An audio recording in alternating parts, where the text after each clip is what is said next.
सर्वांना नमस्कार आणि नमस्कार. हिवाळा येत आहे किंवा जवळ येत आहे.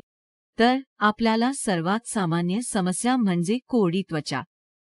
आपली त्वचा खूप कोरडी होते. त्यामुळे कोरडी त्वचा कशी झाकायची किंवा कोरडी त्वचा कशी घालवायची हा अगदी सामान्य प्रश्न किंवा बाब आहे. चिंता. तर आज आपण प्रथम चर्चा करणार आहोत की आपली त्वचा कोरडी का असते. कोरडी त्वचा कारण आपल्या त्वचेच्या वरच्या थर, ज्याला आपण एपिडर्मिस म्हणतो, त्याची क्षमता गमावते. पाणी, ज्यामुळे त्यातील ओलावा संपतो आणि तुमची त्वचा कोरडी होते. आता कोरड्या त्वचेची कारणे काय आहेत? सर्वप्रथम काही अंतर्निहित रोग असू शकतात. समजा तुमचे यकृत बिघडले आहे, यकृताची पातळी जास्त आहे किंवा यकृत निकामी आहे किंवा मूत्रपिंड निकामी होत आहे. मूत्रपिंडात क्रिएटिनिनची पातळी जास्त असते, ज्यामुळे त्वचेमध्ये कोरडेपणा देखील येतो. तुमची त्वचा कोरडी. तुम्हाला थायरॉइड असले तरीही तुम्हाला कोरड्या त्वचेची समस्या असू शकते. पुढे हे शक्य आहे की तुम्ही काही लघवीचे प्रमाण वाढवणारे औषध वापरा, ज्यांना उच्च रक्तदाब आहे, ज्यांना करावे लागेल. बीपी, ते बरेचदा लघवीचे प्रमाण वाढवणारे औषध घेतात, त्यामुळे जास्त लघवी येते आणि उच्च बीपीमध्ये बीपी नियंत्रणात राहते. त्यामुळे तुम्ही भरपूर लघवी केली तरी तुमच्या शरीरातील पाण्याचे प्रमाण नष्ट होते. सर्व काही निघून जाते. त्वचेच्या थर पाणी टिकवून ठेवू शकत नाही, ज्यामुळे शरीरात कोरडेपणा येतो. पुढील कारण निर्जलीकरण असू शकते. काही लोकांना भरपूर पाणी पिण्याची सवय नसते, त्यांना तहान लागत नाही. त्यामुळे डिहायड्रेशनमुळेही तुमच्या त्वचेत कोरडेपणा येतो.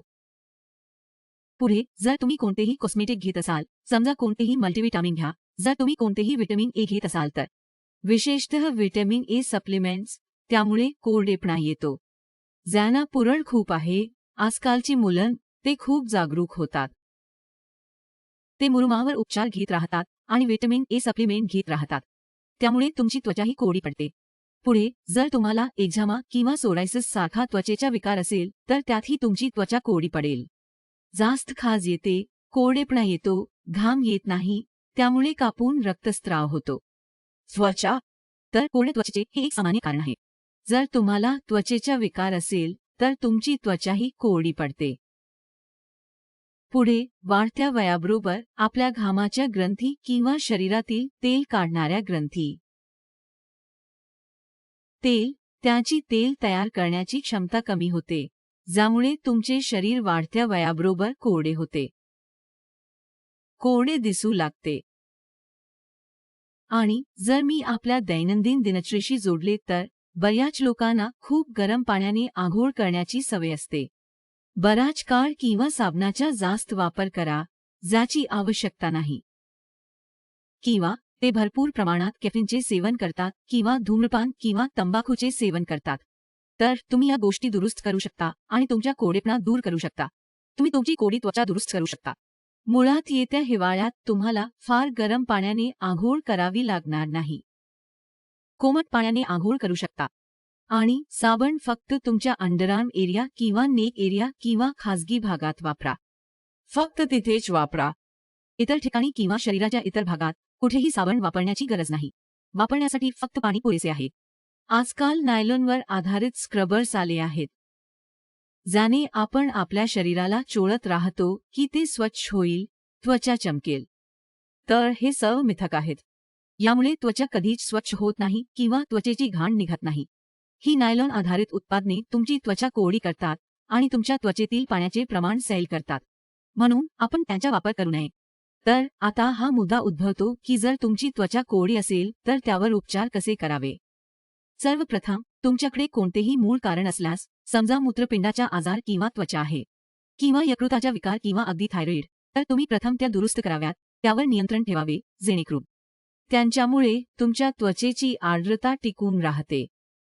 दुसरे, तुम्ही पाणी प्या.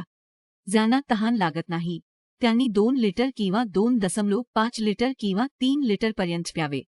हिवाळ्यात. तरीही तुमची त्वचा कोरडी राहील. पुढे मी आधी म्हटल्याप्रमाणे बऱ्याच काळासाठी आपण खूप गरम पाण्यात अंघोळ करणे टाळावे. जे साबण किंवा बॉडी वॉशसाठी अनावश्यकपणे वापरले जाते किंवा जे काही केमिकल आधारित येत आहे. तुमचे शरीर स्वच्छ करण्यासाठी शॅम्पू किंवा उत्पादने, क्लिन्झिंग मिल्क, सर्व प्रकारची उत्पादने बाहेर पडत आहेत. बाजार आपण त्यांना टाळावे. बॅक्टेरियाचे संसर्ग टाळण्यासाठी तुम्हाला साबण वापरावा लागेल, जसे की प्रायव्हेट पार्ट, अंडरआर्म किंवा मानेचा भाग. तुम्हाला खूप घाम येतो, जिथे तुम्हाला संसर्ग होऊ शकतो, तिथे तुम्ही साबण वापरत नसलात, पाण्यात कडुलिंब टाकून आंघोळ केली तरी तुम्ही सुरक्षित राहाल. संसर्ग किंवा तुम्ही देखील वापरू शकता डेटॉल किंवा सेटाफिल, जे औषधी साबण आहेत. अन्यथा तुम्ही साबणाचा जास्त वापर टाळावा. पुढे तुम्ही तुमच्या त्वचेला मॉइश्चरायझिंग करत राहावे. जे काही मॉइश्चरायझर्स तुम्हाला शोभतील, सौम्य मॉइश्चरायझर्स वापरतात. माझ्या मते मी बाळ उत्पादने म्हणेन. तुम्ही बाळाच्या उत्पादनाचे मॉइश्चरायझर वापरावे आणि मॉइश्चरायझिंग करत राहावे. मॉइश्चरायझिंगचे माझे सूत्र खोबरेल तेल आहे, जर ते तुम्हाला अनुकूल असेल. किंवा तुम्ही तुमच्या शरीराला मॉइश्चरायझेशन ठेवण्यासाठी जवस तेल वापरू शकता. आणि तुम्ही मिश्रण बनवावे किंवा एक फॉर्म्युला बनवा ज्यामध्ये तुम्ही मध, मली, जवस तेल किंवा तेल किंवा तुमच्या त्वचेचा कोरडेपणा कमी करण्यासाठी तुम्ही जायफळ वापरू शकता. आणि आपण ते तोंडी घेऊ शकता आणि ते लागू करू शकता. त्यामुळे तुमच्या त्वचेचा कोरडेपणा कमी करण्यासाठी हा एक उत्तम उपाय आहे. तर या गोष्टींचे पालन करा आणि कोरडेपणाचा त्रास कमी झाला की नाही ते सांगा. आणि जर तुमची अशी काही समस्या असेल जी सुटत नसेल किंवा ती वाढत असेल तर आम्हाला पाठवा. दिलेल्या क्रमांकावर आणि योग्य उपाय मिळवा.